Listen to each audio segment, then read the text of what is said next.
Mesdames, Messieurs, bonjour. Je vais vous demander, avant de passer la parole à ceux qui nous accueillent dans ce bel édifice, d'acclamer donc notre invité d'honneur de ce matin, Oswald Lewat, qui est là pour vous. Oswald, bonjour Oswald. Bonjour Marie-Noël. Bonjour à tous. Merci à tous ceux qui ont pu arriver à l'heure. Je suis très heureuse d'être là. Ça fait très longtemps que je n'ai pas eu l'occasion de revenir au Cameroun dans un cadre comme celui-ci, professionnel, et puis rencontrer le public. Merci beaucoup à toi, Marie-Noël, qui m'a invité, et à l'IFC aussi, qui a permis que je sois là aujourd'hui. Merci. Nous allons donc donner la parole à l'IFC, qui nous accueille dans ces bel édifices. Bonjour, Patrick Coguel. Bonjour, merci. Bienvenue à tous. C'est un plaisir de vous accueillir. Toute l'équipe a le plaisir de vous accueillir. Yann Lorveau, le conseiller de coopération, directeur de l'Institut français du Cameroun, qui nous fait l'honneur d'être venu, comme toujours. C'est un plaisir de vous accueillir. C'est un double plaisir, j'ai envie de dire, parce qu'on est dans notre projet culturel d'accompagnement du cinéma.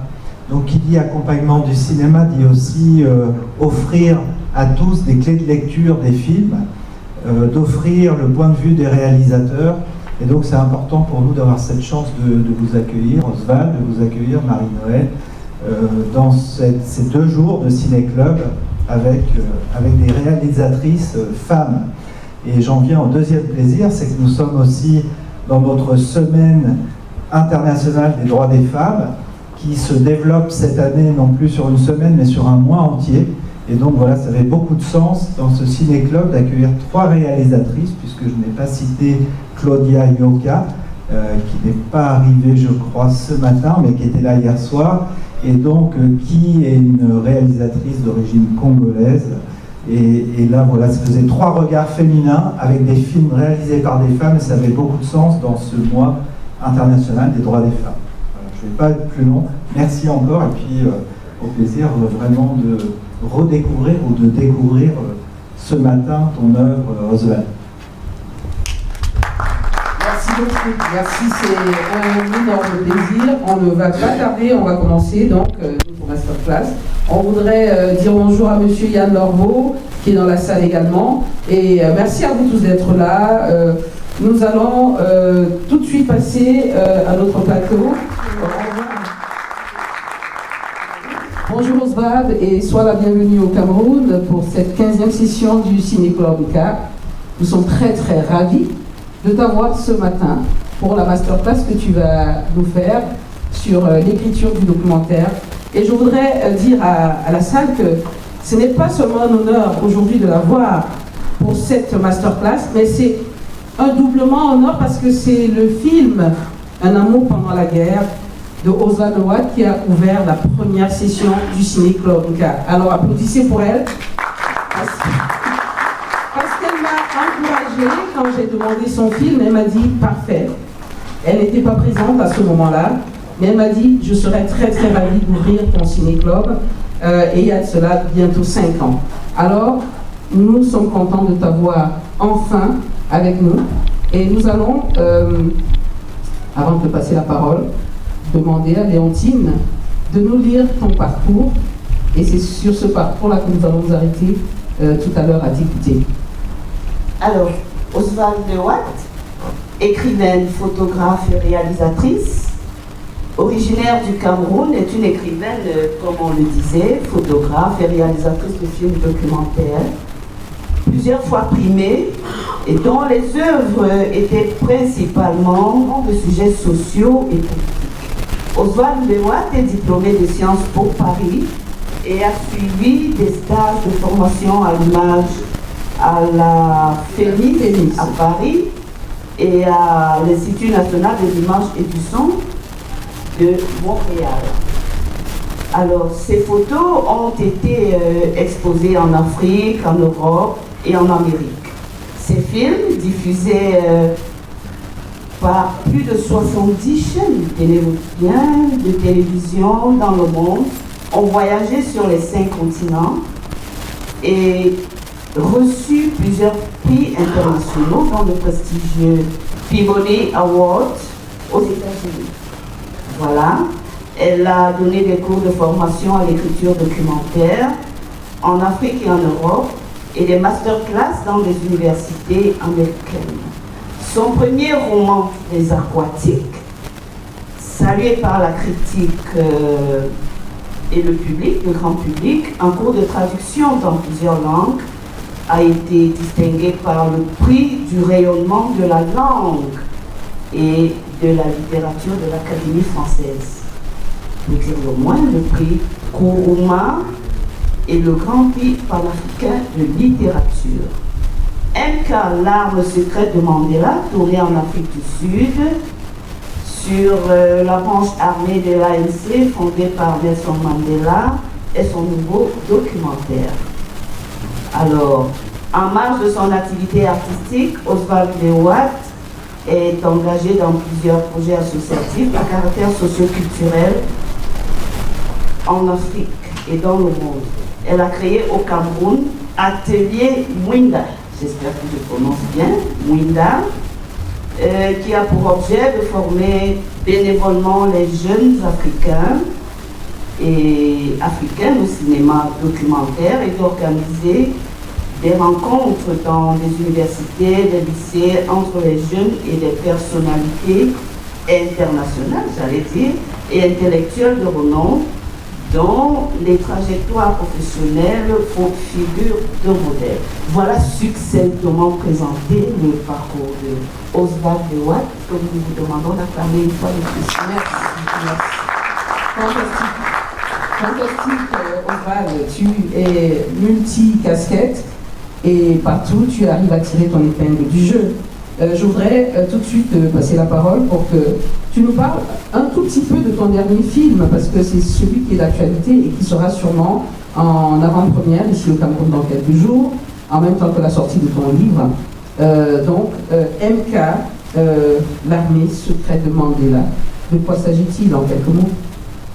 Alors, j'ai tourné ce film en Afrique du Sud. Là, je reviens d'ailleurs de Johannesburg, la première du film a eu lieu. J'ai commencé à travailler sur ce projet en 2018, donc aux aspirants, il y a bientôt dans la salle. Ça peut être très très long et en général, je ne mets pas moins de 3 ans à 4 ans à terminer un film. Donc en 2018, j'ai rencontré un ami qui est cinéaste aussi et qui a été membre de l'unité de l'armée secrète de Mandela, donc Umkhonto Isizwe, MK. Et au fil de nos discussions, je me suis rendu compte que, je savais très très peu de cette facette de Mandela, cette facette de guérilla, cette facette de commandant d'une unité de guérilla. Et ça m'a incité à creuser un tout petit peu plus. Et là, je me suis rendu compte que l'histoire contemporaine avait tendance à effacer le Mandela chef de guerre. Ça m'a interrogé.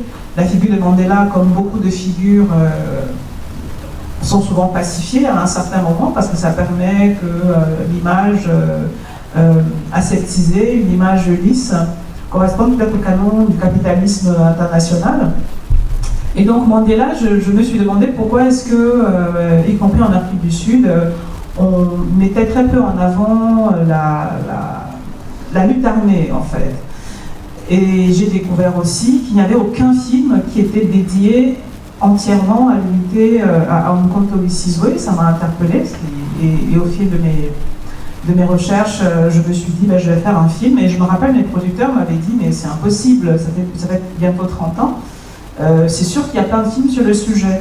Et j'ai dit mais non. Et c'est qui, quand j'en parle aujourd'hui encore, avec le recul, je me dis c'est incroyable le nombre d'histoires qui sont nôtres, des histoires qu'on peut avoir ici au Cameroun ou dans nos pays africains, auxquelles on ne s'intéresse pas, qu'on ne raconte pas. En Afrique du Sud, il y a pas mal de cinéastes, des cinéastes très brillants, mais un film sur MK n'existait pas. Et voilà, j'ai mis 4 ans à réunir les financements et à faire le film qui revient sur...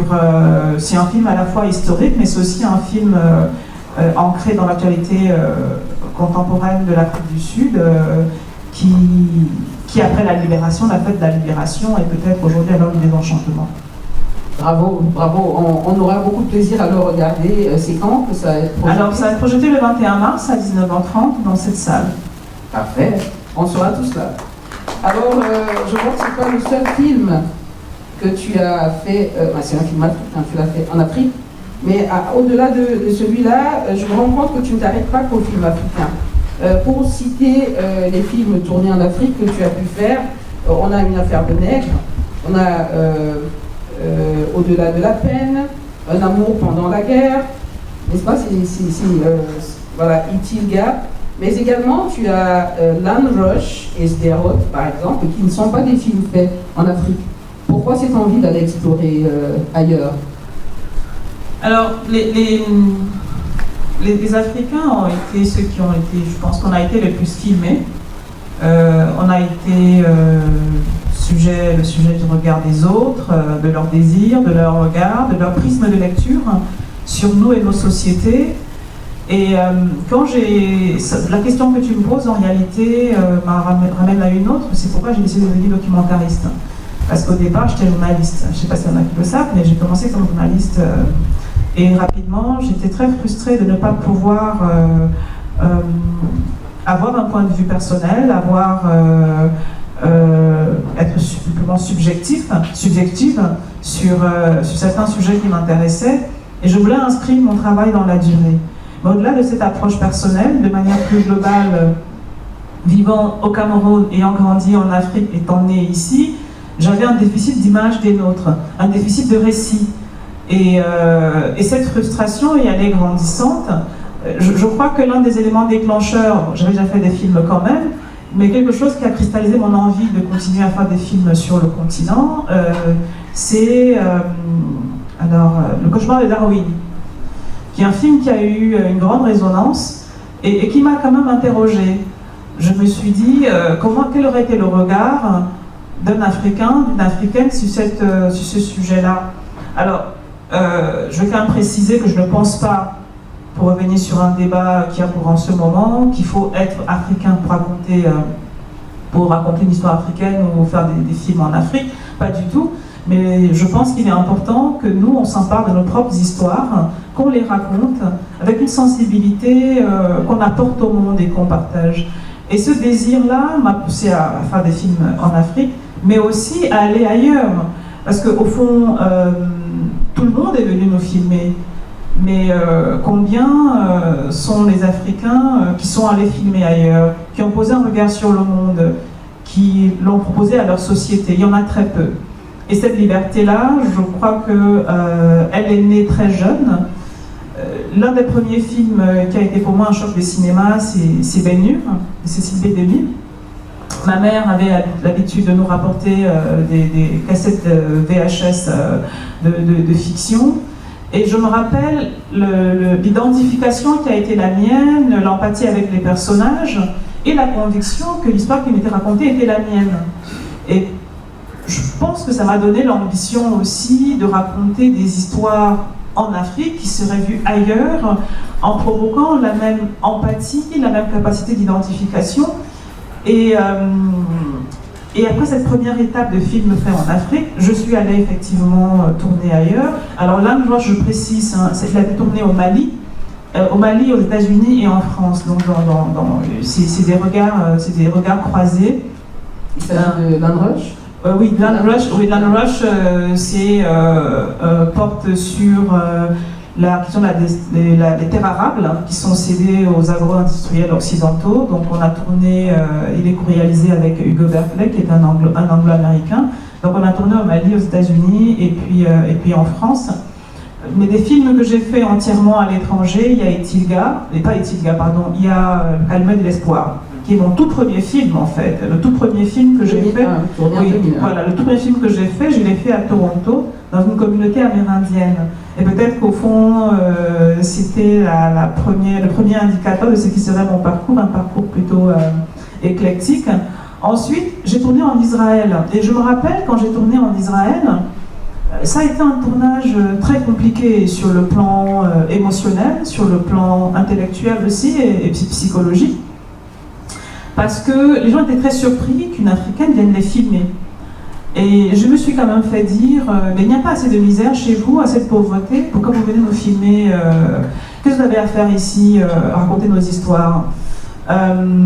Et donc il a fallu prendre mon courage, mon culot et la conviction que j'avais, que je n'étais pas moins légitime que les autres pour raconter une histoire qui m'intéressait et qui me touchait. Et je crois que c'est important aussi de dire aux jeunes cinéastes dans la salle qu'il ne faut pas se limiter, il ne faut pas se censurer.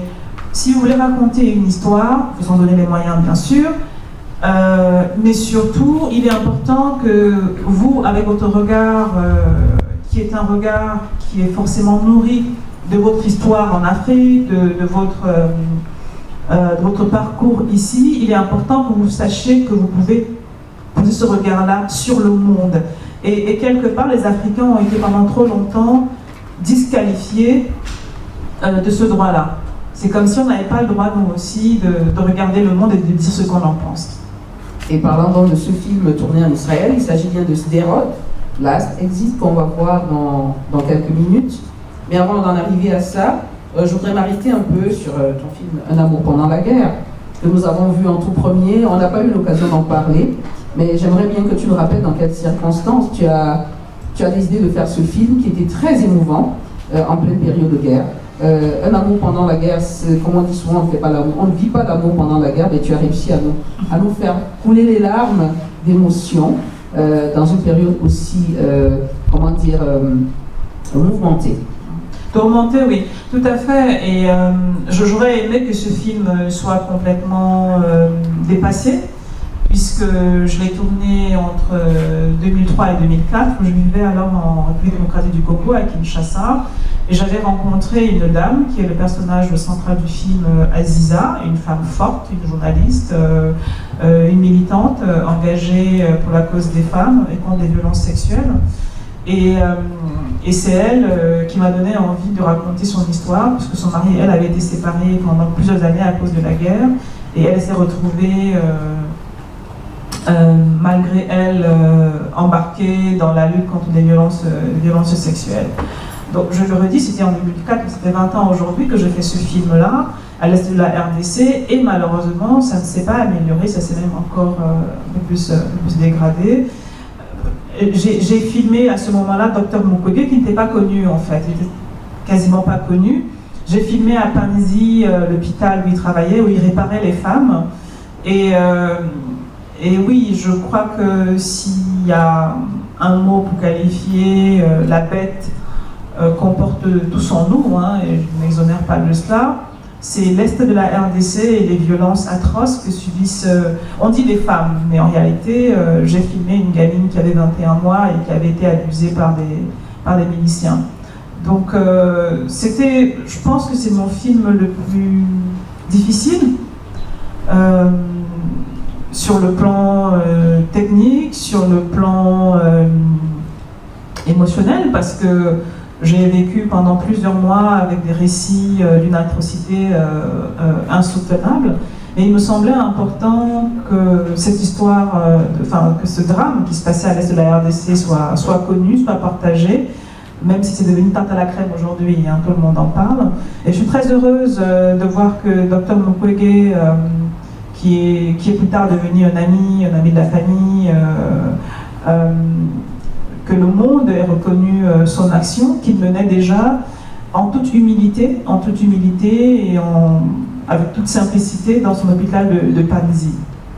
Parfait. Mais moi, je voudrais qu'on revienne un peu au Cameroun. Nous sommes au Cameroun et on ne va pas dire que tu n'as pas eu d'intérêt à raconter des histoires camerounaises.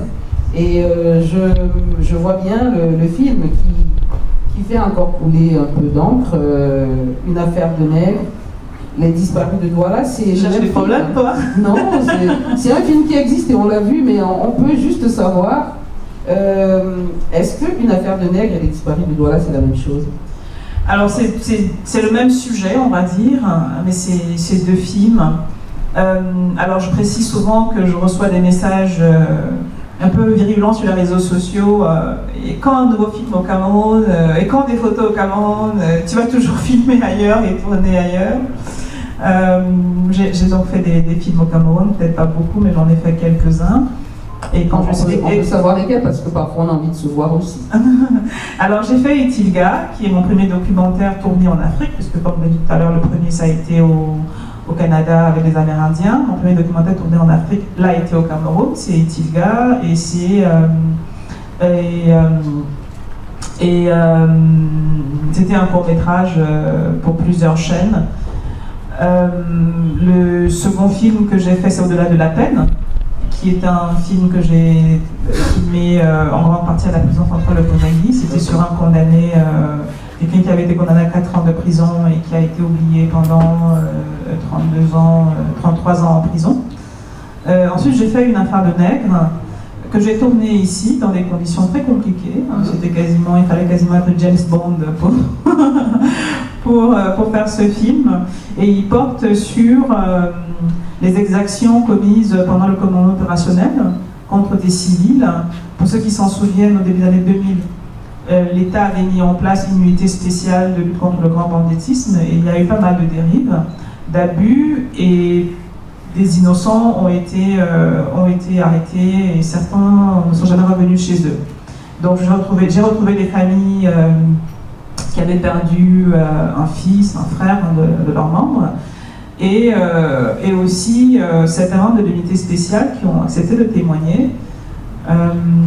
Ça a été une grande aventure. Dans la salle, il y a Eva Bella et Eva Bella Ndiana qui ont travaillé en général ensemble, et on a des souvenirs incroyables parce on est parti tourner dans le Grand Nord, on a dormi dans des voitures et on a eu des nuits de terreur quand on filmait les assassins, commandement opérationnel, qui témoignait à visage découvert d'ailleurs dans le film. Et donc ce film-là, c'est un film sur un drame de société, mais c'est aussi une réflexion sur la démocratie en Afrique, en fait. Ce que ça dit de l'état de la démocratie dans nos pays. Et je profite de ce film-là pour dire que faire du documentaire en Afrique, c'est au-delà du désir qu'on porte tous, l'obsession qu'on peut avoir quand on est artiste ou réalisateur, il faut quand même intégrer qu'il y a des contingences quotidiennes qui rendent l'exercice encore plus difficile pour nous. Et je parle en plus, quand on est femme, ça rend encore plus difficile l'exercice. Mais quand on regarde le film terminé, ou tous les films terminés, on a l'impression que ça s'est fait comme ça. Et moi, je me souviens, on est arrivé, je ne sais plus dans quelle ville, près de Maroua ou Mora. Il n'y avait pas d'hôtel, pas d'auberge. Et on s'est retrouvés là à ne pas savoir où on allait dormir. J'ai tourné étant enceinte. Donc j'avais un ventre, oui, j'ai tourné étant enceinte. Il y a eu 1 ou 2 nuits où j'ai fini à l'hôpital parce que le bébé il bougeait dans tous les sens et j'ai failli faire une fausse couche plusieurs fois. Et on montait derrière les camions, sur des routes défoncées à l'ouest du Cameroun. On a pris des trains 2 jours de voyage. Enfin, bon, c'était. Je crois qu'il faut beaucoup d'entêtement et peut-être d'obsession et la conscience que si on a une voix, si on a la conscience qu'on a une voix, il faut vraiment se battre pour la faire entendre. Donc beaucoup de patience et d'endurance. Ah, bravo, il faut applaudir. C'est pas évident de faire des films pour les hommes, mais encore moins pour les femmes, dans des situations comme celle qu'elle vient de nous conter. On ne va pas rester trop longtemps, on va vous donner la parole, mais on voudrait qu'ensemble nous regardions le film Sderot, qu'elle nous permet de voir aujourd'hui. Et après, nous allons continuer ces échanges autour de ce parcours que nous venons de revisiter. Si vous êtes d'accord, je vais nous inviter à aller nous installer. Je vais peut-être dire un petit mot sur le film que vous allez voir, je vais en parler très vite tout à l'heure. D'accord. Alors ce film a été tourné à la frontière de Gaza il y a à peu près 10 ans.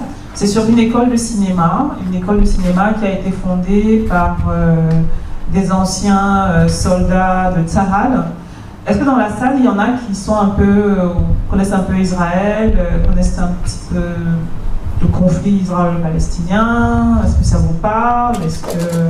Ouais, il y en a qui hochent de la tête, oui, c'est bon. Bon. Donc, et moi, je me suis intéressée à cette école de cinéma où on rencontre, en fait, c'est comme une espèce de microcosme d'Israël. Et l'école a été fondée par des juifs ashkénazes, anciens kibbutzniks. Ça fait beaucoup, mais bon, je pense que dans le film, vous allez le voir et je serai ravie de répondre à vos questions à la fin du tournage. Merci. À la fin du tournage, de la projection. À la fin de la projection. On s'installe.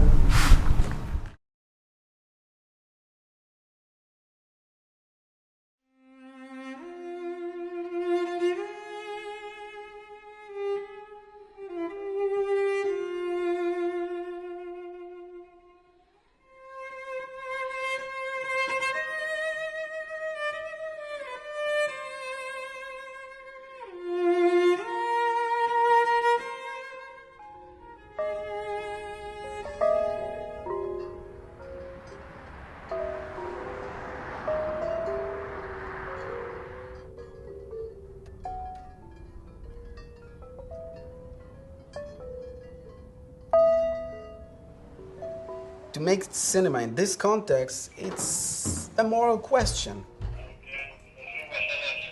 It's a moral question. Adi, Racheli, Nadav, Yonatan, Amos. We're trying to create our own utopia, an island that we believe in. People criticize our utopia. They're saying that we are some crazy people from the radical left wing. We are Arab lovers. And this is only because we want to promote dialogue everywhere. And once you're trying to create something new, you have a lot of enemies.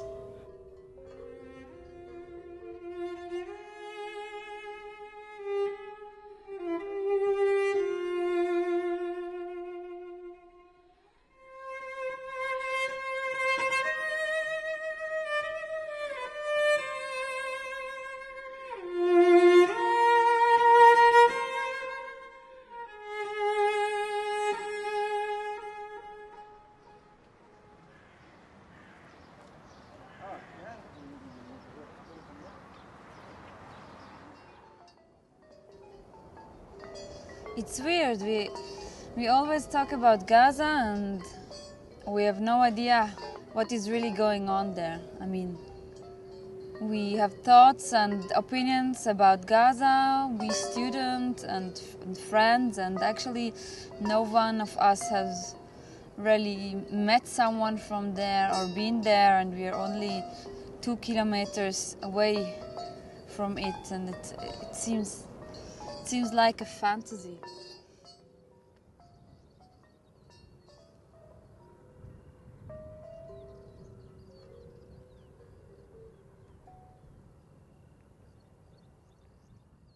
Waouh, waouh, waouh! Quel beau film! Applaudissons encore pour ce bon chef-d'œuvre.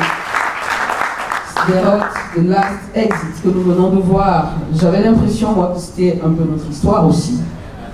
La Palestine, l'Israël, mais j'avais l'impression que ça ressemblait à une histoire camerounaise.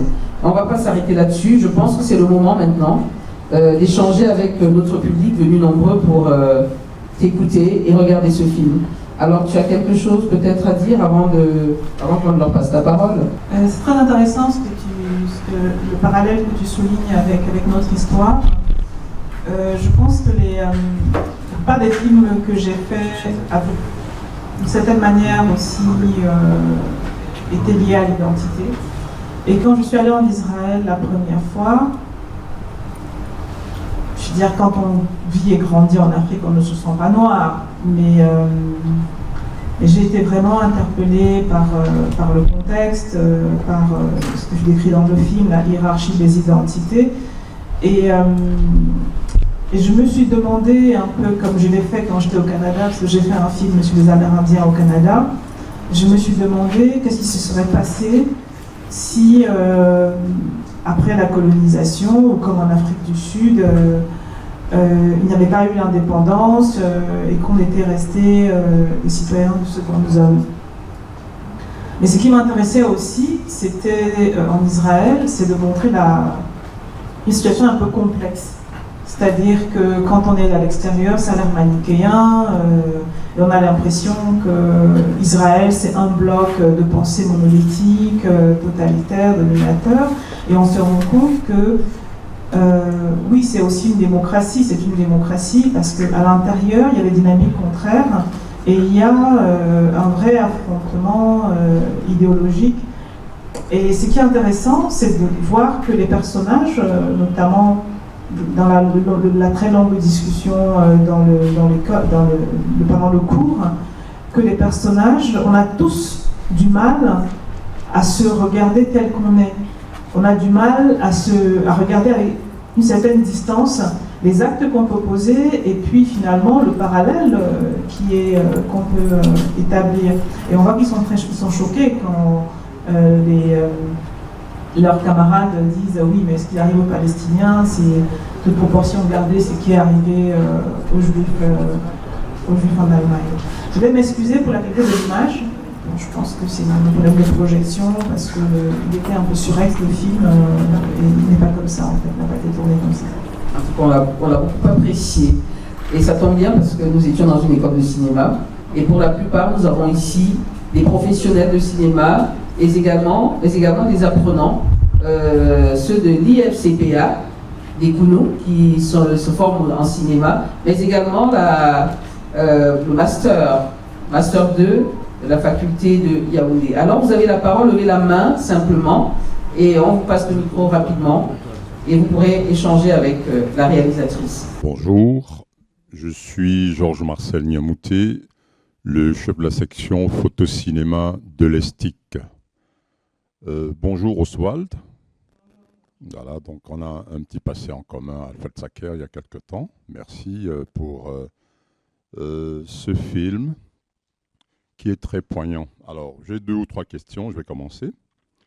D'abord, j'accepte les excuses sur la qualité. Le format du film, alors, c'est le choix d'une focale particulière ou alors des recadrages ont été faits pour avoir ce format. Ensuite, Sderot apparaît évidemment comme un îlot perdu dans une mer infinie de chocs d'idées et de tout autre choc. Je veux rester propre, donc ne pas descendre. Ensuite, le sentiment que j'ai à avoir regardé une 60aine de minutes, c'est l'expression d'une position.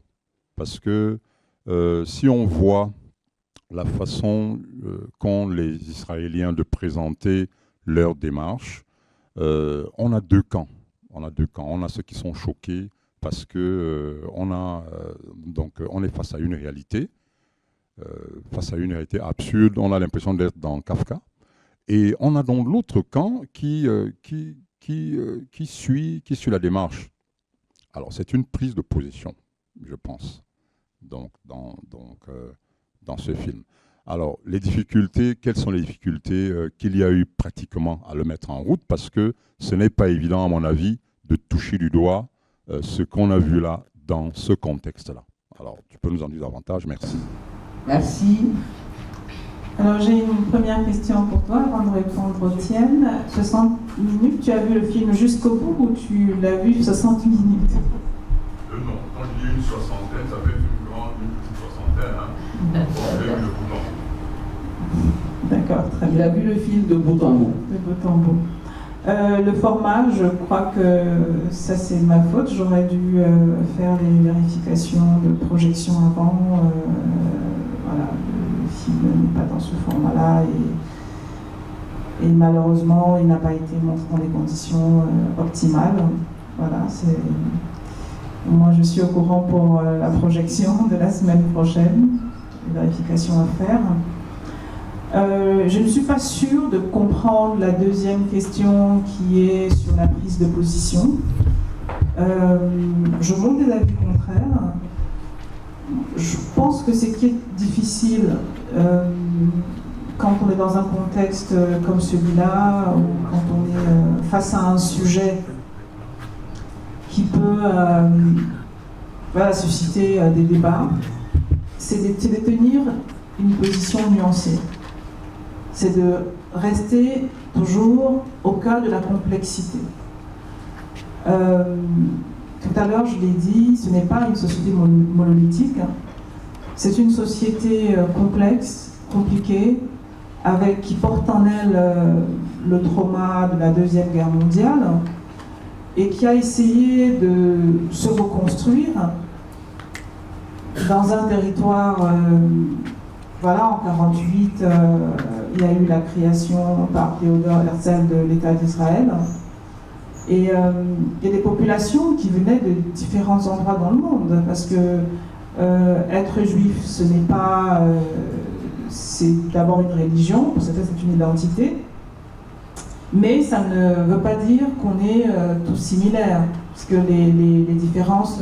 je pense qu'il y a plus de similarités, même s'ils n'aimeraient pas que je dise ça, entre un arabe du Maroc et un juif séfarade du Maroc, qu'entre un ashkénaze venu de Pologne et un juif séfarade. Donc c'est une situation qui est complexe. Aujourd'hui, quand on voit l'actualité, quand on voit ce qui se passe, donc j'ai fait ce film en 2012, ça fait 12 ans que j'ai fait ce film, et ce qui m'a frappé, moi qui ne l'ai pas revu depuis très longtemps, c'est à quel point les échanges, toutes les discussions dans le film pourraient être en fait filmées aujourd'hui. Donc c'est vraiment très très très difficile de prendre position. Moi j'ai essayé de montrer en fait ce qui me touchait le plus, c'est-à-dire cet isolat que représentent les juifs de gauche, qui sont 6%, qui étaient 6% en Israël avant le 7 octobre, je ne sais pas combien ils sont aujourd'hui, et de montrer qu'il y a quand même des contrepoids à une situation qui est juste insupportable. Je pense que le film a cette force déjà dans ce contexte qui est le nôtre, de montrer comment le cinéma peut changer le monde. Et je pense que tu as vraiment voulu focaliser là-dessus pour montrer que nous devons raconter nos histoires, nous devons ne pas nous arrêter devant les difficultés.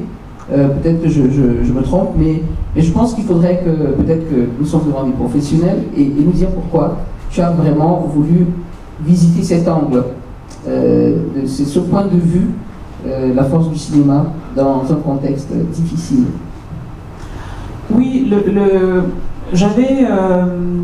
j'étais au courant des différentes initiatives de rapprochement des deux communautés israéliennes et palestiniennes à travers des initiatives comme celle de Edouard Saïd et Daël Barenboim avec le West Event Orchestra. Il y en a plusieurs, le théâtre, où des Palestiniens et des Israéliens décident de se mettre ensemble pour trouver une voie au dialogue. Et ce qui m'avait frappé à Sapir, c'est qu'au fond, ceux qui venaient étudier là, c'était des jeunes, à l'âge où encore on peut construire, déconstruire des esprits, et ils venaient là étudier le cinéma, et ils se retrouvaient assis pour un juif de droite radicale, ils se retrouvaient assis à côté d'un bédouin ou d'un Palestinien de Kalklia ou qui est parti de Gaza. Et j'avais trouvé cette idée tellement forte, mais surtout, c'était une rencontre autour du récit. C'est comment est-ce qu'on peut, à la fois métaphoriquement, écrire une histoire ensemble, mais aussi comment est-ce qu'on peut faire des films alors qu'on vient d'univers complètement antagonistes. Et ça, c'est la grande force en fait de Sapir et son unicité, parce que sa spécificité, parce que partout ailleurs, ceux qui se mettent ensemble pour trouver une voie au dialogue le font de manière volontaire. Et ce qui est aussi beau, même si ce n'est pas joli à dire, c'est de voir que la marge de réussite est finalement, c'est marginal en fait, que le taux de réussite, le taux de succès de cette idée-là qui a habité Erez et Avner, de permettre que les communautés se rencontrent et se rapprochent, est marginal. Dans le film, on voit à un moment Mohamed et puis Gilles Golin, et les deux amis, l'un palestinien et l'autre israélien, et c'est vraiment, il y en a très peu comme eux. Le documentaire permet de regarder notre société, de regarder l'autre. Et peut-être parfois qu'on finit par voir l'autre quand on décentre un tout petit peu le regard, quand on est derrière l'objectif et qu'on peut le regarder et que lui aussi peut nous regarder. C'est-à-dire que c'est à travers le cinéma, ces deux communautés-là se regardent l'une l'autre. Et ça, c'est quelque chose de très fort qui m'a donné envie de faire le film. Bonjour, Kadjiganda Joseph, comédien, scénariste. Et je fais beaucoup dans l'écriture fiction et actuellement je m'intéresse au cinéma documentaire. Ma question est la suivante au niveau de l'écriture. Puisqu'on a souvent des difficultés au niveau des commissions quand on soumet des films documentaires, surtout au niveau du traitement. Je me demande quelle est la méthodologie que vous avez employée. Parce que j'ai eu à sous-titrer des films documentaires où tout de suite on voyait la structure. Déjà on voyait la structure, on voyait que c'était tellement, on voyait que c'était écrit. Et d'autres films, on voyait que le film était écrit soit à la post-production, soit pendant le tournage. Je veux savoir quelle méthode vous avez utilisée et comment ça s'est fait au niveau des soumissions, au niveau des commissions, parce que lorsqu'on soumet le dossier, on demande le traitement et tout. J'ai le sentiment que je n'ai pas tout à fait répondu à la question de genre sur les difficultés que j'ai rencontrées à faire le film, et peut-être quelque part elles peuvent se rencontrer. Quand j'ai décidé de faire le film, donc j'ai des producteurs, je suis coproductrice aussi de mes films, je les coproduis en partie. Je suis repartie en Israël une ou deux fois en me demandant est-ce qu'il y a un sujet, est-ce qu'il y a un film, pardon, parce que on peut avoir un sujet, ceux qui font des films ils le savent, on peut avoir un sujet mais il n'y a pas de film, donc il faut prendre du temps. Et prendre du temps, ça coûte cher. Ça coûte cher en termes d'énergie, en termes simplement de temps, et puis en termes d'argent, parce qu'il faut faire une recherche qui est prolongée. C'est ce que j'ai fait. Et quand j'ai dit au directeur de l'école que je voulais faire le film, ils ont été très surpris, et ils m'ont dit, nous, il n'y a pas de problème, mais il va falloir convaincre les élèves, et les étudiants, et les enseignants. Alors, les enseignants n'étaient pas tellement enthousiastes, mais bon, certains ont joué le jeu, mais moi, ce qui m'a frappé, froissé, blessé, c'est que le premier obstacle que j'ai eu à affronter, c'était ma couleur de peau, en fait. J'étais considérée comme illégitime, parce que je venais, alors moi, ma couleur de peau, d'ailleurs, peut-être j'étais noire américaine, ça aurait été différent, parce que je venais d'Afrique. De ce continent-là qui est regardé de haut par tout le monde, et de ce continent dont on ne peut pas espérer grand-chose, notamment des films d'un certain niveau. Et ça, ça m'a été parfois dit de manière frontale. Comme tout à l'heure, je vous disais, quelqu'un qui m'a dit « mais il n'y a pas assez de misère chez vous, qu'est-ce que vous venez faire ici ?» Il y en a un autre qui m'a dit « mais chez vous... vous venez faire un film... Alors, la scène où on voit les jeunes en train de boire et de regarder un match de foot, elle s'est finie en queue de poisson, parce qu'il y en a un qui s'est mis à m'invectiver et qui m'a dit, mais vous venez nous filmer ici, comme si on était dans un zoo, mais vous, en Afrique, les problèmes seraient que chez vous à la machette. Nous, au monde des civilisés, on utilise des armes. Donc ça a été le premier obstacle lorsque j'ai voulu faire le film. C'est-à-dire que les personnes on ne refuse pas d'être dans votre film pour des raisons, je veux dire, peut-être liées au cinéma, liées à la discrétion, mais parce que on vous disqualifie. On vous disqualifie sur un préjugé. Mais bon, il a fallu surmonter cela. Ensuite, moi je vivais à ce moment dans l'océan Indien. Je vivais aux Comores, mes producteurs étaient à Paris et je tournais à Sderot. Alors Sderot, c'est le sud d'Israël, et quand on part des Comores, c'est à peu près 17 ou 18 heures d'avion, parce qu'il faut passer par l'Égypte, il y a pas mal de changements à faire avant d'arriver à Sderot. Donc Ça n'a pas été, ça a été très compliqué en fait, très compliqué. Mais j'ai eu la chance, quand les personnages se sont attachés à moi et que je me suis attachée à eux et qu'on a créé une vraie relation, ils étaient vraiment, vraiment disponibles. Au niveau des commissions, on a eu du mal à avoir de l'argent. C'est un film, je pense que c'est mon film qui a été au budget le plus faible. C'est mon film au budget le plus faible. Pour une raison qui finalement peut-être rejoint celle que moi j'ai eu à affronter avec ma couleur de peau, mon identité, c'est qu'on m'a dit pourquoi vous voulez faire un film, c'est ce que j'ai entendu et qui m'a vraiment bouleversée, c'est pourquoi vous faites un film où, entre guillemets, les héros sont juifs, c'est-à-dire sont juifs israéliens, donc ceux qui ont fondé l'école. Si ça avait été des Arabes qui avaient fondé l'école, alors là, vous auriez eu tous les financements. Et ça, c'est un obstacle qui a été récurrent. J'avais du mal à comprendre et je me disais qu'effectivement, ce qui intéresse les gens, ce n'est pas ce que je peux apporter comme réalisatrice, pour ce que j'ai rencontré en Israël pour certains, et pour les commissions, ce n'était pas quel était le récit qui était dit. Ce n'était pas le fait que des personnes qui étaient de la droite israélienne, qui ont été dans Seret Mekal, unité d'élite de Tzahal, fassent un chemin à rebours et décident de créer un îlot où on peut regarder le pays autrement, où on peut se regarder autrement. Ils étaient israéliens, et cette manière de stigmatiser, d'assigner les gens à l'identité définitive m'a beaucoup heurté. Et ça a été très très difficile de trouver des financements parce que ce film se passait en Israël, sur des Israéliens qui font des choses bien. On a bien ressenti ça dans le film, même entre eux. Et je voudrais juste savoir à peu près combien ce budget, si on peut avoir une idée globale comme ça, pour un documentaire. Pour un documentaire ou pour mes documentaires? Pour celui-là, qui était assez faible. Je dirais moins de 200 000 euros. C'est déjà pas mal. Il y a beaucoup d'espoir.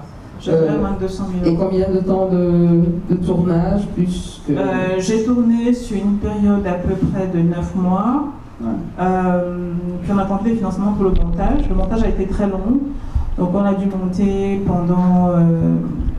au départ, ça devait être un 5:2 pour cinéma, et puis finalement, ça s'est allongé. Et on a dû monter pendant 4 ou 5 mois. Voilà, ça s'explique. Merci. Claudia, Yoka, tu as le micro avec toi. Juste avant, est-ce que j'ai répondu à votre question? Non. Alors sur l'écriture, il y avait besoin sur l'écriture. Voilà, sur l'écriture. Alors moi, je fais partie des réalisatrices qui prennent beaucoup de temps avant de commencer à écrire. Je fais des recherches en général assez longues qui rendent furieux mes producteurs. Ça coûte un peu d'argent. Et j'écris, une fois que j'estime que ma recherche est terminée, peut-être au bout d'1 an ou 2 ans, j'écris beaucoup en amont. Vraiment, j'écris beaucoup en amont parce que je sais à peu près ce que je veux obtenir. Donc, mes dossiers de production sont en général épais, avec une note de projet qui est très fouillée, le traitement. Il n'y a pas de scénario chez moi parce que c'est du documentaire. Mais je fais des synopsis très longs où je décris les personnages, je décris les situations telles que je les ai vécues et que je voudrais les filmer, et le traitement. Maintenant, une fois que j'ai fait tout ça et que j'ai quelque part sorti de moi le film idéal, je garde ça en mémoire, mais je pose ça de côté. Et quand je vais en tournage, je suis très alerte et en même temps, je suis très alerte sur ce que j'espère obtenir et je suis très ouverte sur ce que la vie simplement me donne. Il y a de beaux moments de cinéma.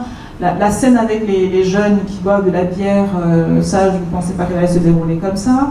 C'était en fait un moment de vie que je venais filmer, des jeunes de l'école qui se retrouvent entre eux, et ça s'est passé comme cela s'est passé. Le cours qui est très long et où la parole est quand même très forte, la parole qui est libérée est quand même assez forte, où on voit bien qu'ils finissent même par oublier la caméra parce qu'ils disent des choses qui sont vraiment incroyables.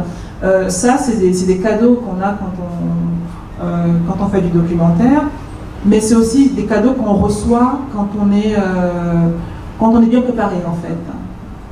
Moi, je regarde, je suis assez fan des documentaires d'Oswald parce qu'il y a quelque chose de très profond qui vous saisit toujours à un moment ou à l'autre. Et donc sur ce film-là, et justement par rapport à ce qui s'est dit et à l'image, quand les jeunes sont en cours et quand ils sont ensemble, c'est justement la question que j'avais pour Oswald, c'est à quel moment précis de ce tournage est-ce qu'on se rend compte que les masques commencent à tomber? Parce que oui, il y a de l'agressivité, oui, il y a des échanges qui t'ont forcément obligé à te faire oublier à un moment donné. Et cette histoire de couleur de peau, c'est très étrange parce que je regardais le film en me disant comment elle a fait justement avec cette couleur de peau et avec des personnes qui très clairement vous expliquent que leur violence n'a rien à voir avec la vôtre, alors que, comme on dit, chacun a le droit de s'interroger sur ce qu'il est et sur ce qu'il renvoie aux autres. Et dans ce film-là, c'est ce que je ressentais au début, et je l'ai dit à Marina pendant qu'on regardait le film, ils sont en train de m'énerver. À un moment donné, ils m'énervent. C'est pas une réalité bien différente de ce qu'on peut rencontrer chez nous dès qu'on rentre dans un conflit éthique, dès qu'on rentre dans quelque chose d'assez profond, parce que je viens d'un pays où je sais de quoi je parle. Et donc, cette capacité à se remettre en question et à laisser l'autre agir quelque part aussi sur notre conscience. Comme a dit le directeur de l'école, il y a un moment donné où le cinéma doit nous prendre le cortex. Ça va vraiment nous interpeller, vraiment nous saisir. Hein. Et donc, ma question pour Oswald, même quand il te dit sorry I spoiled your movie, il dit ça, il y a un jeune qui dit ça, I'm sorry I spoiled your movie. Parce que très clairement, oui, il y a un moment donné, ils ont oublié ta présence. Et moi, ma question, c'est, on dit souvent qu'il faut oublier la caméra et faire oublier sa présence pour que la parole se libère. Et très sincèrement, à quel moment est-ce que tu as eu ce ressenti que ça y est, que tu commences à obtenir ce que tu voulais par rapport à ta Bible, en fait, de travail? C'est vraiment ce qui m'interpelle dans le film. Alors, tout à l'heure, je disais que je prends beaucoup de temps avant de commencer à filmer, en fait. Et même quand je vais en recherche, parfois même mon téléphone, je ne l'utilise pas. Mais dans le téléphone, on peut enregistrer ce que je ne faisais pas au début. Je prends vraiment le temps de connaître les gens. Même avec mes photos, c'est pareil. Et souvent, dans mon travail de photographie, on me dit, mais est-ce qu'ils ont posé? Comment tu as pu saisir ça? Je dis non, parce que je leur donne mon appareil photo, ils me photographient, je les photographie, et puis le jour où je saisis l'instant, c'est vraiment quand j'essaie d'aller jusqu'au bout de mon attente de tomber des masques, en fait. Et j'ai passé beaucoup de temps avec eux, j'ai mangé avec eux, j'étais dans les familles, j'ai fait des shabbats avec eux, j'ai déjeuné, dîné avec les parents. La famille de Théla qui m'accueille, sa maman me disait « mais convertis-toi, tu as tout pour être une juive ». Ce qui fait que quand l'équipe arrive avec la caméra, je ne suis plus l'étrangère en fait. Et je crois que ça a été un chemin qui n'a pas été facile parce que je viens du journalisme. Le journalisme, c'est l'immédiateté. On arrive, voilà, on pose une question, on fait un reportage et puis c'est terminé. Prendre le temps de connaître les gens, c'est un vrai luxe, et en même temps c'est aussi une vraie exigence. Et j'aime dire, quand on me demande souvent comment est-ce que tu as pu réussir à avoir ça d'eux, ce que j'aime répondre, c'est que en fait j'attends qu'on me donne. Et c'est parce qu'on attend et que l'autre en face sait qu'on ne vient pas juste prendre son histoire, la prendre sous le bras et s'en aller, comme on a souvent vu les cinéastes le faire, les cinéastes notamment occidentaux le faire avec nous en Afrique, où on vient et on est, pas tous, hein, je vais quand même préciser ça, mais il y a quand même beaucoup de films où on sent qu'on est objectivé, on est chosifié. Et il n'y a pas d'empathie, il n'y a pas de vraie relation à l'autre. Et moi, j'essaye vraiment de créer ça, en fait, et de dire, ton histoire m'intéresse, mais pas comme une curiosité exotique, mais parce qu'en fait, quand je parle de toi, je parle de moi. Et ça me touche beaucoup, parce que je me disais depuis quelques jours, est-ce que c'est pertinent de montrer ce film-là ici? Quelle résonance ça va avoir? Peut-être qu'on aurait dû montrer un des films que j'ai fait en Afrique ailleurs. Et que tu me dises que oui, il y a un écho ici, ça veut dire que ce qui moi me meut et qui me porte à faire des films, on le perçoit parce que finalement, je parle de moi en fait, je parle de moi, je parle de mon histoire quand je parle d'Israël et quand je parle de ce conflit-là, tu parles des conflits interethniques, le tribalisme qui nous mine ici. Et quel pays peut dire qu'il est vraiment à l'abri d'un génocide? On va être dans les 30 ans du génocide au Rwanda. Ils étaient tous noirs, ils parlent la même langue, ils ont les mêmes traditions. Qu'est-ce qui fait qu'à un moment, l'autre devient l'ennemi et on est prêt à l'exécuter et à vouloir l'éradiquer?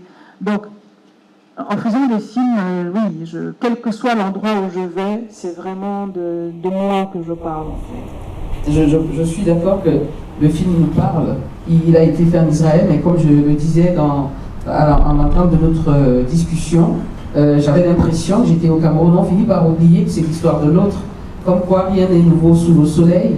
Les mêmes choses que nous vivons se vivent ailleurs, et c'est important que ce genre de films que tu nous apportes, qui sont faits à l'extérieur et qui nous sont montrés, nous ramènent tous à ce qu'on appelle ce petit village planétaire, où nous vivons tous pratiquement les mêmes choses, peut-être chacun avec sa particularité, sa singularité, mais je suis très contente qu'on ait vu ce film, parce qu'en l'écoutant déjà, on parlait cinéma, on parlait documentaire, l'un de tes personnages a dit, si tout le monde faire le cinéma, c'était de prendre sa caméra et aller filmer, comme simplement les gens, même un enfant de 5 ans, ferait du cinéma.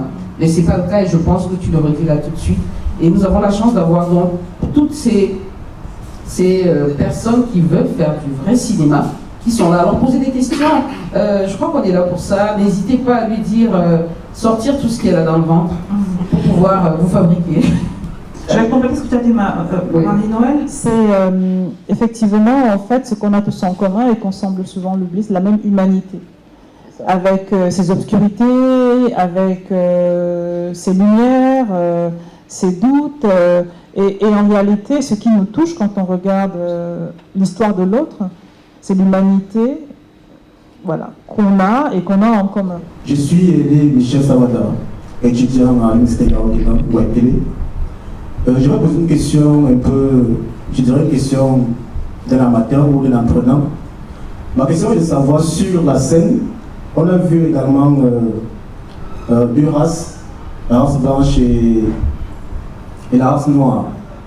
Et du coup, j'aurais voulu également que la race noire intervienne sur les discussions. Est-ce que c'est un choix que vous avez fait durant votre scénario? Et j'aimerais également savoir, quand je vous écoute parler, j'ai l'impression que votre ligne éditoriale, si je peux appeler ça comme ça, c'est valoriser la peau noire, ou alors valoriser votre identité. Et la deuxième question est de savoir quels sont vos projets par rapport au Cameroun concernant le cinéma, parce qu'on voit également les dérives concernant les réalisateurs, également des scènes qui ne respectent pas la norme internationale. Donc voilà un peu les deux questions que je voulais poser. Merci. Donc la première déjà.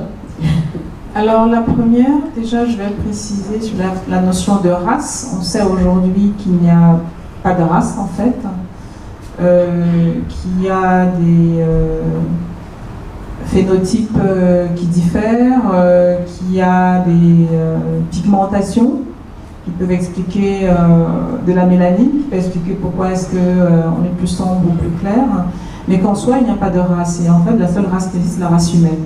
Il n'existe pas de race. Je ne suis pas sûre d'avoir complètement compris la question sur le choix de privilégier plus les Noirs que les Blancs. On est en Israël. En Israël, la population est à majorité, pas me tromper, je pense que la majorité ashkénaze. Et en réalité, ce que je montre dans l'école, c'est le reflet du pourcentage en fait des élèves. Il y a, par la force des choses, il y a très peu de juifs éthiopiens, il y a très peu de Palestiniens dans l'absolu, peu de Palestiniens à la peau sombre. Inas Masri, qu'on voit qui est palestinienne à la peau noire, je trouve qu'elle a une parole qui est extrêmement forte et ce qu'elle dit est assez bouleversant. Je ne travaille pas en termes d'équilibre de parole en réalité. Je travaille plus sur la force du propos et sur ce que ça apporte.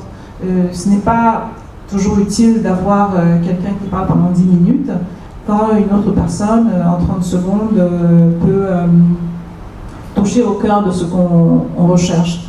Donc je n'ai pas travaillé un équilibre, je n'ai pas distribué de paroles en fait. C'est au fil de l'écriture en montage que ça s'est décidé. Et la deuxième question. La deuxième question, les documentaires au Cameroun, mais je pense que tu en as déjà fait quelques-uns, comme on a dit au début.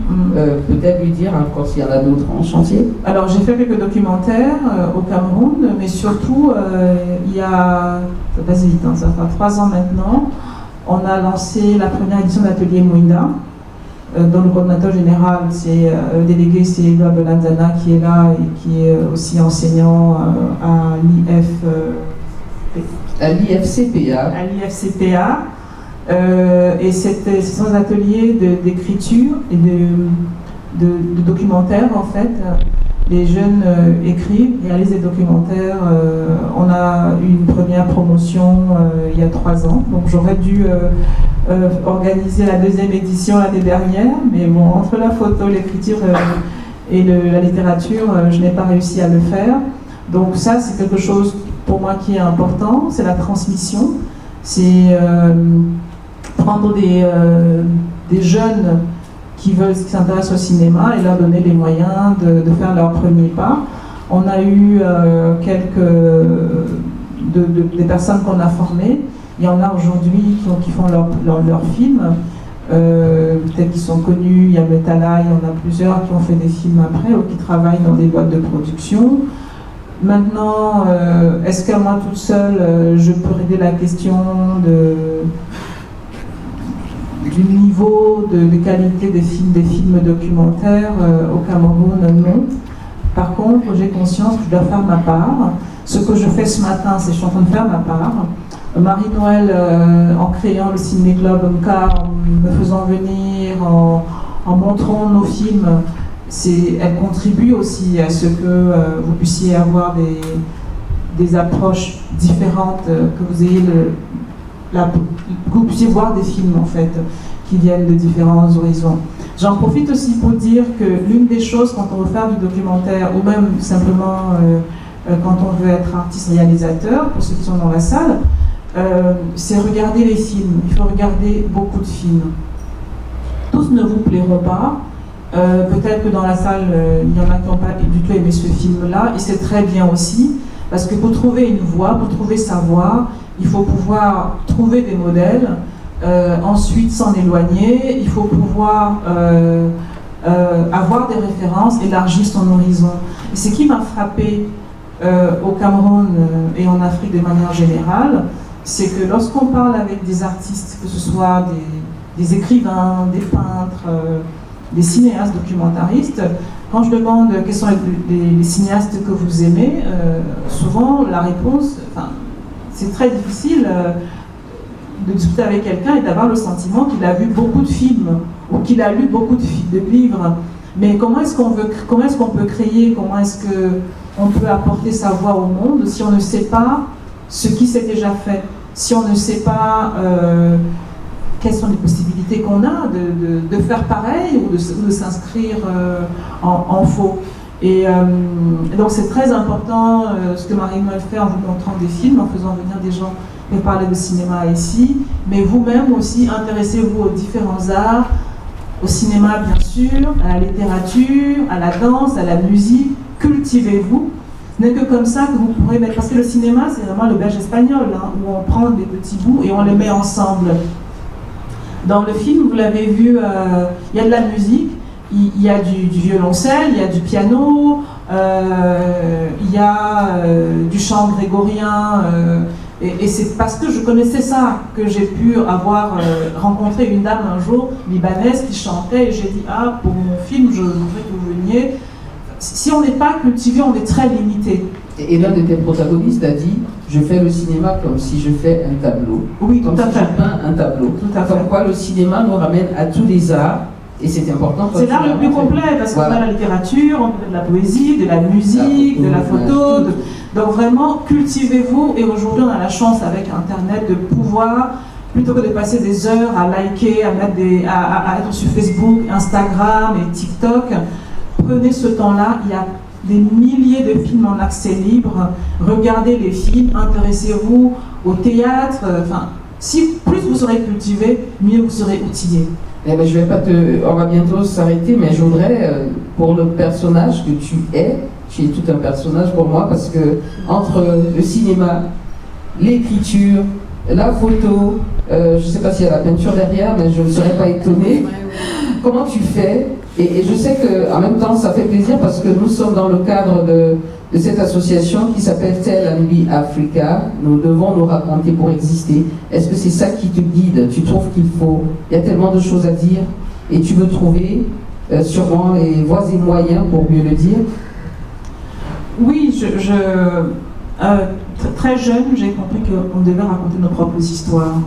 Et maintenant, entre la littérature, le cinéma et la photographie, je fonctionne vraiment à l'instinct, à l'intuition, et j'ai le sentiment, parfois je me dis, bon, pour ce projet-là, la meilleure manière de l'exprimer, ce sera avec des photos. J'ai fait, il y a 1 an et demi, je suis allée à 100 km de Ouagadougou, en zone de guerre, et je voulais raconter l'histoire des femmes, mais des femmes spécifiquement, victimes de la guerre et du terrorisme. J'aurais pu faire un film, j'aurais pu écrire un article, mais je voulais le faire à travers la photographie, et j'ai passé pas mal de temps là-bas, et j'ai fait des photos. Je crois que ce qui est important pour nous, qui venons ce qui a été appelé le tiers-monde, la marge du monde, il est important qu'on prenne de l'espace racontant nos histoires et en s'emparant de tout ce qu'on peut trouver. Certains c'est les arts plastiques, certains c'est... Je voyage beaucoup à travers le monde, et ce qui m'a frappé, c'est triste à dire mais c'est la réalité, c'est que où que je sois allée, dans la hiérarchie des identités, en général, moins la peau est claire, plus on est au bas de l'échelle sociale. Donc ça, ce n'est pas quelque chose, c'est pas Dieu qui a décidé, c'est des constructions humaines, c'est une histoire derrière, c'est l'esclavage, c'est la colonisation, c'est la stigmatisation, et c'est à nous de déconstruire cela. Et donc mon travail, aussi modeste qu'il soit, veut déconstruire cela. Je veux participer à réécrire le narratif sur nous-mêmes. Et ça, c'est un travail qui exige un engagement total, je pense, qui est, voilà, je ne sais pas, il y a Agnès Nidibi, réalisatrice, grande sœur, maman, qui m'a demandé au téléphone il y a 2 jours, mais alors quand est-ce que tu prends des vacances? Et je lui ai dit, je ne sais pas, j'ai l'impression que ça fait, que je suis toujours en train de travailler. Ce n'est pas une posture. Pour moi, c'est vraiment une nécessité, parce qu'on a, finalement, la vie passe très vite, on a peu de temps, et il y a tant d'histoires à raconter. Et pour vous qui voulez faire des films, il faut que vous regardiez autour de vous. Il n'y a pas forcément à aller en Israël, raconter l'histoire du conflit israélo-palestinien dans une école de cinéma. Au quotidien, il y a des histoires à raconter. Et Mouinda, avec les jeunes cinéastes qui ont fait 6 films, me l'a à nouveau rappelé. Il faut ouvrir les yeux, ouvrir le regard. Et ça, c'est ça qui va permettre aussi qu'on puisse parler d'égal à égal avec les autres à une échelle internationale. Merci beaucoup. Nous sommes dans la réalisation d'un documentaire. Je vais prendre une dernière question qui a trait à cela pour qu'on profite de son expertise. Il y a une main levée et j'aurais aimé que comment il s'appelle, Éloi Bellanzana, il n'est pas dans la salle. Tu nous disais un petit mot rapide sur Mouinda, parce que c'est la réalisation des documentaires par les jeunes. Un tout petit mot rapidement, puisqu'on l'a évoqué. Il y a quelqu'un qui a un micro déjà en main. Okay. C'est où le monsieur? Voici. Ok, il y a déjà. Lève-toi, présente-toi. Je m'appelle Camde Steve et je suis scénariste et réalisateur. Madame Oswald, je crois que c'est le 3e ou le 4e film de votre film que je regarde. Et il y avait une question, je me disais, pourquoi elle est aussi globe-trotteur, pourquoi elle va ici et là. Et en regardant ce film, j'ai cru avoir un élément de réponse, parce qu'il y a comme une sorte d'angoisse qui se met à travers les 3 films que j'ai vus, que l'histoire se répète. Ici, c'était lié à la Shoah et qui est en parallèle avec ce qui se passe de la lutte des classes, avec les 9, celui d'une affaire de nègre il y avait cette peur que la population ait envie de faire revenir le commandement opérationnel parce qu'elle ne sait pas ce qui s'est passé. Et pareillement avec celui qui avait été un amour pendant la guerre, lié avec cette guerre des 30 jours. Et ça me pousse à revenir aussi avec cette question justement des très gros plans, parce qu'il y a toujours cette forme de gros plan qui est vu, gros plan et très gros plan, et ce mouvement qui revient avec un zoom out qui s'est vu ici et qui s'est vu dans les autres films. Et ça me pousse à me poser la question, comment est-ce que se passe justement cette installation à la caméra? Comment est-ce que vous positionnez votre caméra pour aller chercher, parce qu'on a l'impression que vous voulez presque agripper cette personne avant qu'elle s'en aille, avec les yeux, le regard, et après que vous avez l'impression de dire, ah, j'ai oublié le contexte, j'essaie un peu de faire un zoom out pour... Tu n'aurais pas peur? Et autres. Tu as peur de beaucoup de choses là. Comment est-ce que vous installez la caméra, et aussi, comment est-ce que vos voix, parce qu'il y a votre voix qui s'immisce parfois, comment est-ce que s'installe la symphonie des voix entre votre voix et celle des protagonistes?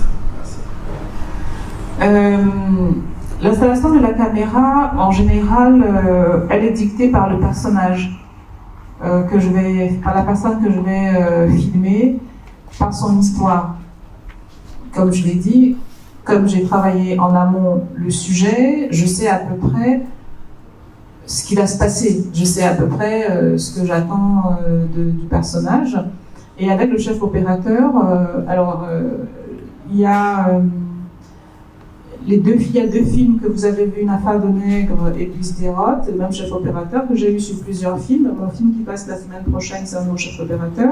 On avait une très grande complicité et en général, on déterminait les valeurs de plan avant. Et donc je lui disais, à tel moment, il faudra que on commençait en plan serré, tu desserres à tel moment, je crois que tous ceux qui font des films le font. Et puis, dézoomer, oui, enfin, je ne sais pas trop comment répondre à cette question-là. Je pense que quand on... C'est vraiment le sujet, en fait, c'est le sujet, moi, qui me guide, qui m'indique ce qu'il faut faire, et même les plans que je dois faire. Je n'ai pas une standardisation, mais c'est peut-être le cas. Peut-être que on dit souvent que les artistes refont exactement les mêmes choses, mais vous n'allez pas le croire. Dans mon nouveau film, je pensais que j'avais eu une idée géniale, qui est celle de personnages, de personnes qu'on voit en silence, rien que des portraits d'elles, et puis la musique. Et dans le film MK, l'armée de Mandela, il y a ce moment-là. Ce film, je ne l'ai pas revu depuis très longtemps. Et donc, là, je reviens d'Afrique du Sud, où j'ai montré le film MK, l'armée de Mandela, et je me suis dit, ah, quand même, tu as eu une trouvaille. Et tout à l'heure, dans la scène, je me suis dit, c'est pas vrai, je l'avais déjà fait. Donc, je pense qu'on est... on a son... Comment dire ça, son rapport à son art, en fait, et sa manière de l'exprimer.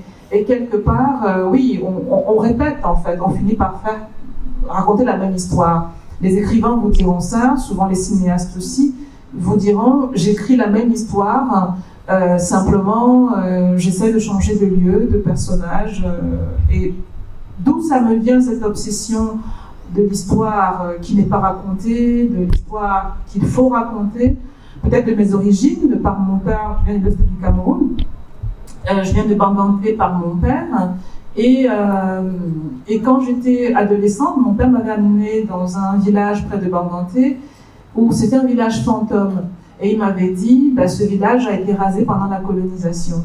Et je me souviens, il y avait une voiture qui était rouillée et qui était... abandonné là, abandonné et rouillé, et cette image de voiture sans rien, et ce village avec ses maisons à moitié détruites, c'est une image qui me poursuit jusqu'aujourd'hui.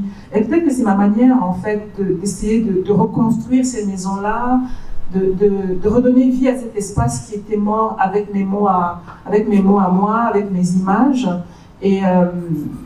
et si on ne sait pas qui on est, on ne sait pas, si on ne sait pas d'où on vient, on ne sait pas où on va, on ne saura pas qui on est. Et si on n'a rien à dire, on ne fait pas du film. Il y a beaucoup de choses à dire, et je crois que ce que tu es, c'est perçu. Il a dit la peur de beaucoup de choses. Mais bon, ça c'est toi. Donc je voudrais donner la parole à... On parle du documentaire. La première expérience de transmission en dehors de ce que tu fais déjà dans les films.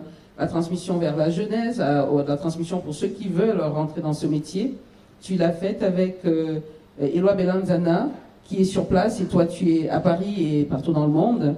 Avec les jeunes, avec l'atelier Muinda, je voudrais qu'ils nous disent deux petites choses de comment ça se passe et comment ça va continuer à se faire. Voilà. Est-ce que je peux me permettre de demander qu'on l'applaudisse parce que... Oui, applaudissez quand même. Eloi Belanzana et également juste comme je parle beaucoup, je vais juste ajouter quelque chose à l'endroit des jeunes cinéastes, c'est que Eloi, c'est mon ami d'adolescence. Donc, bon, maintenant, on a l'âge qu'on a, et donc c'est un long cheminement, c'est mon frère, et il a cette extraordinaire capacité à supporter et mes humeurs, et le tournage, et toutes les difficultés, et ce calme parfois que je ne sais pas avoir. Mais ce que je voudrais dire en parlant de mon amitié avec Eloi, c'est le compagnonnage. Et c'est très important. Ce qui m'a frappé aussi ici, c'est de me rendre compte que ça existe de moins en moins et que les gens travaillent dans leur solitude. Je sais que j'ai pu devenir réalisatrice parce que j'avais intégré très jeune le Beacon Club que Cyril Massot avait créé, que c'est lui qui le premier a dit « Ah, mais il y a les Canadiens forment des réalisatrices, tu devrais partir ». J'ai été formée ici au départ, j'ai allé au Canada faire une formation en documentaire et cinéma, que la FEMIS où j'ai été à l'université d'été, c'est parce que j'étais au Beacon Club, et pareil que Cyril et d'autres ont dit « Ah, mais tu devrais faire ça ». Donc, je vous encourage vraiment à travailler ensemble, à voir vos compagnons de route.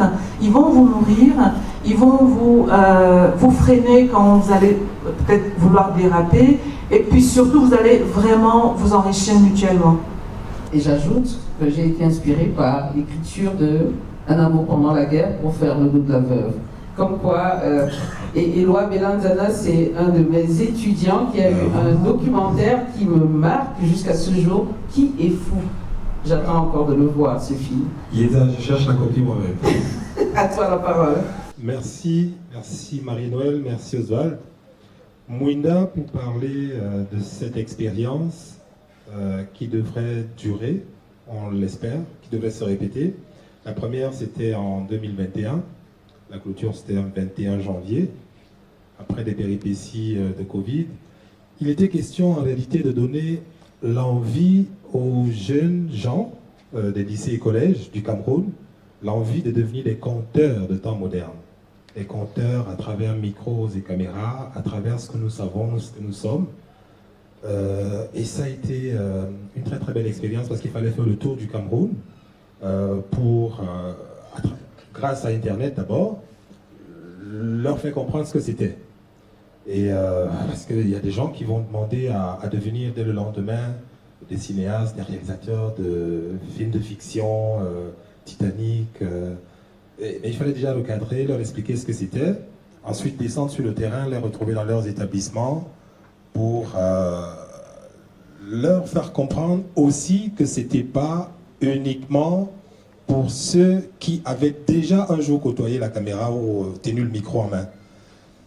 C'est alors que à peu près 2 ou 3 centaines de candidatures ont été reçues pour que finalement nous ayons à travailler fortement et de manière étroite avec une douzaine de jeunes, vraiment à travers le Cameroun, d'une moyenne d'âge d'à peu près 18-19 ans. Quand je me rappelle qu'on avait une jeune fille qui venait d'EDA, la seule chose qu'elle avait comme contact avec le monde, c'est les lectures. Internet, elle n'avait pas véritablement de contact avec Internet, mais elle lisait, une fille de 14 ans du lycée d'EDA, et qui ensuite d'ailleurs a été parmi les 6 qui ont été primés. Donc, la culture, lire, faire des centres culturels, assister à des spectacles, même si c'est dans des villages, c'est un tout petit peu ce qui nous a collé à ces jeunes gens qui, pour finir, certains aujourd'hui effectivement sont sur le chemin du cinéma, à faire des documentaires, des films de fiction. La deuxième chose que je vais dire dans la suite, c'est les sujets, dès qu'on a pris en main la partie formation théorique pour leur faire comprendre ce que c'est.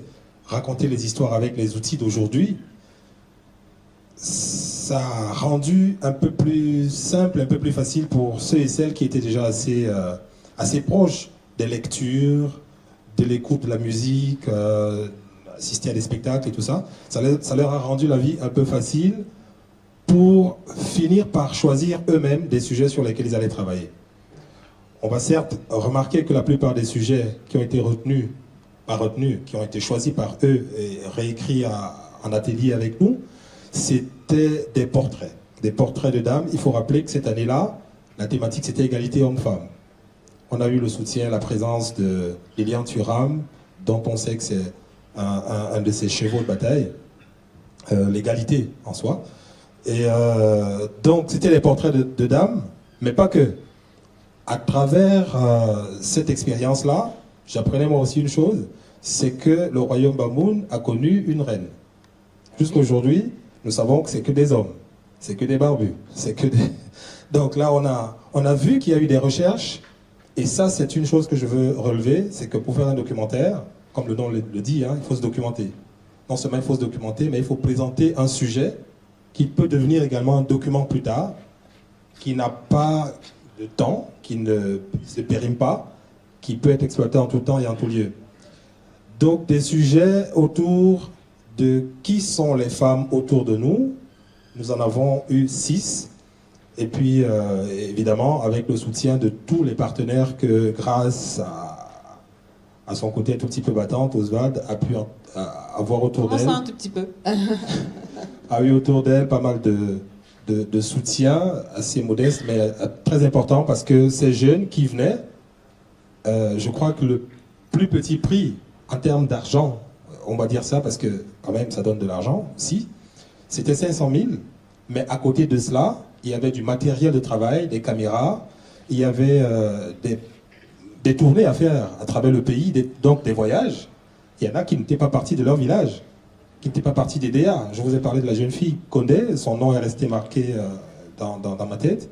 Des gens qui ont fait des voyages après, grâce à l'Institut français, où on a fait le tour du Cameroun à projeter ces films-là. Voilà ce que je peux raconter un tout petit peu sur On a eu quelqu'un qui venait de Ngaoundéré, tout à fait. Un jeune qui vient de Ngaoundéré, qu'on a formé, de Konsamba, Fumban, de Douala Yaoundé forcément.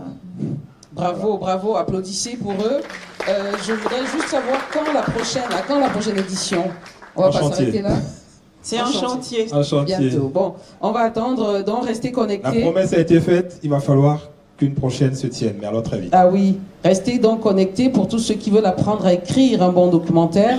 Et nous avons ici la chance, j'en profite pour en parler, de lancer cet appel à projet pour des courts-métrages merveilleux. Nous, on est vraiment dans la thématique du merveilleux. Il faut que les jeunes sachent que leur vie est merveilleuse aussi, et non pas que leur vie de souffrance, mais ils ont des vies merveilleuses qui gagneraient à être racontées. Et nous, à l'association Terlanbi Africa, nous lançons cet appel c'est à travers l'Afrique, et pas seulement au Cameroun. Nous, on voudrait que toutes les histoires, belles histoires africaines sur les jeunes, puissent être racontées. Et ça, c'était la première édition. Nous venons de lancer l'appel pour la deuxième édition de cette résidence qui va courir l'appel court jusqu'au 30 juin. C'est des fictions, animations et documentaires. Donc, on va s'arrêter ici en te demandant donc, MK, c'est ce qui sort dans quelques jours, mais est-ce que tu as déjà un autre projet de documentaire? Et peut-être une dernière parole, un dernier mot, conseil, à part ce que tu as déjà donné, comment faire un bon documentaire en Afrique?